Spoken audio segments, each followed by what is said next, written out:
For many people, the present moment exists only as a peripheral phenomenon in their lives. They know there's something there that's the present moment, but the underlying belief is there's something much more important that I need to be concerned about, and that's not the present moment. But what I need to be concerned about is how to get from here to there, because there is more important than here, always.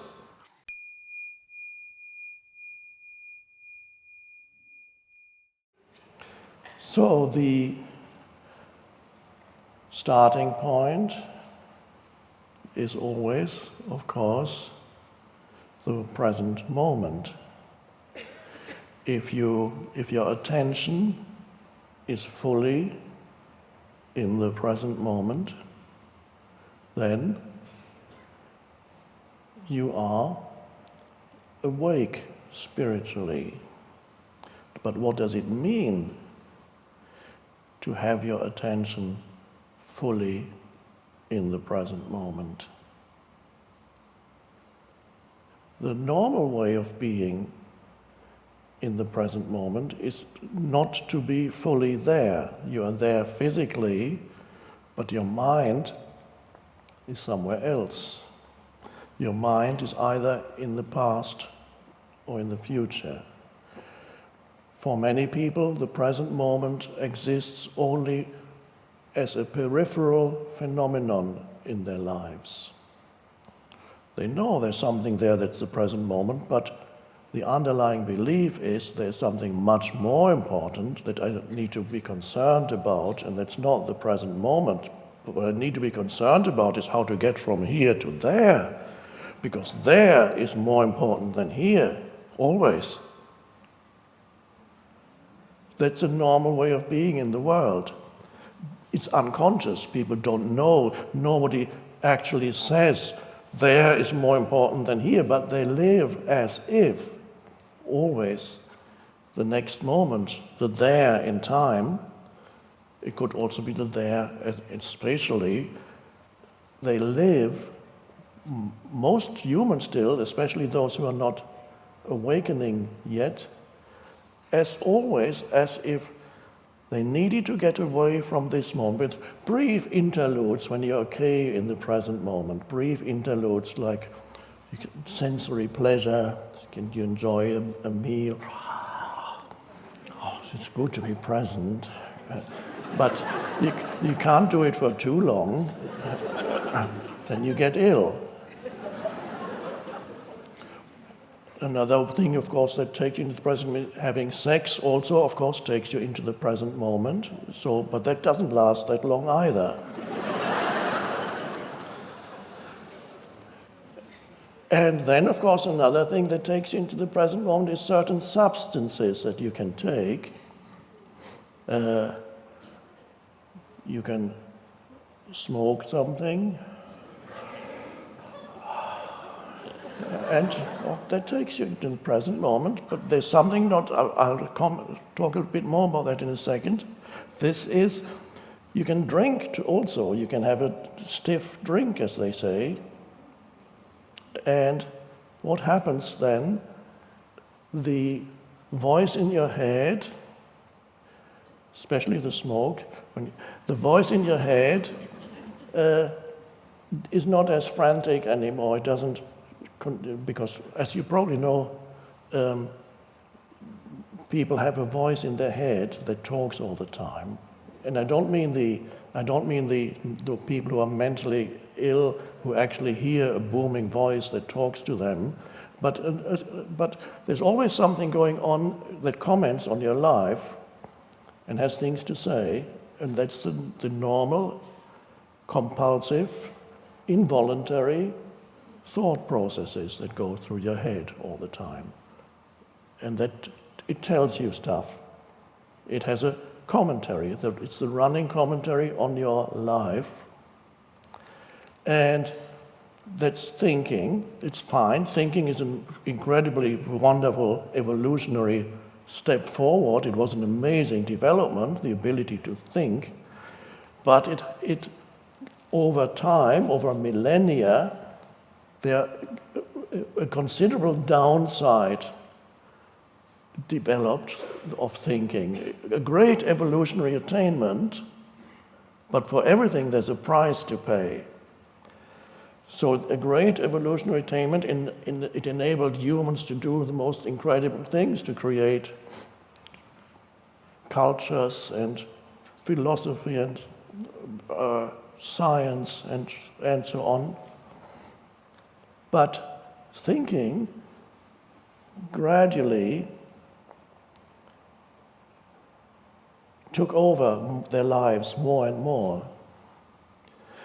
Some anthropologists have put forward the theory that when thinking first started happening in humans, of course it coincided with words, where people started to use language. So the words existed, first they existed in the head as thought, and they existed spoken as sounds. So as they started to use language, then thinking grew, developed. And some anthropologists have put forward the theory that they have some evidence for it, I don't remember what the evidence is, that when humans first started to think, they believed that gods were talking to them in their head.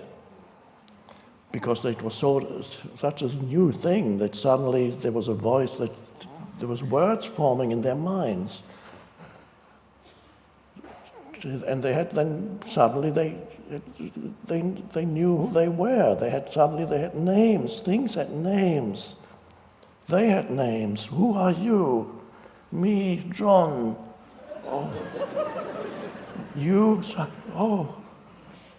And you begin to believe that there's some ultimate reality in the sound that you create for yourself. And that was the beginning of gradually, very gradually, becoming identified with the voice in the head. And that took thousands and thousands of years. And now we've reached a stage where almost every human is identified with the narrative, the story in their head. It talks to them, sometimes in the first person, I, sometimes in the second person, which means you talk to yourself. And why can't you get anything right? Why did you do that? You can have a monologue, you can have a dialogue, you can even be a third person. And so, you might remember that from the time when you were completely identified with you're not anymore, because that's why you're here.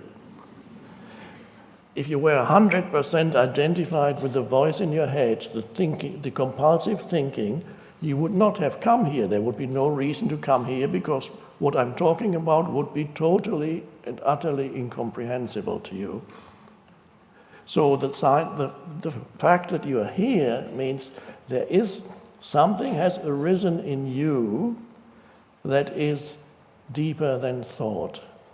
That the new consciousness, presence, a new dimension of consciousness is there. For many humans, it's not there yet. And for many humans, the voice in their head is a daily torture because it creates misery in people's lives. It creates an enormous amount of unhappiness. Because it has things to say about you, that you're not good enough, you should have done that, you should do that. It complains about yourself, it complains about others, it complains about situations you're in. It tends to dwell on negative things rather than positive things, because negative things, it can really get in there and become active. With good things, it's harder. I can think for hours about yesterday when somebody offended me, and after it's happened, I start thinking, I should have said that. Why didn't I say that? Next time I meet this person, this is what I'm to say. How dare he not respect me? I don't understand. people like that shouldn't be allowed to exist. Why doesn't this is just, you can go on for hours thinking about it, and you feel more and more angry, and this is only one relatively insignificant incident, something that happened yesterday, but the mind even there can get in there and amplify that. Rather, instead of saying, okay, it's finished, gone, just be present.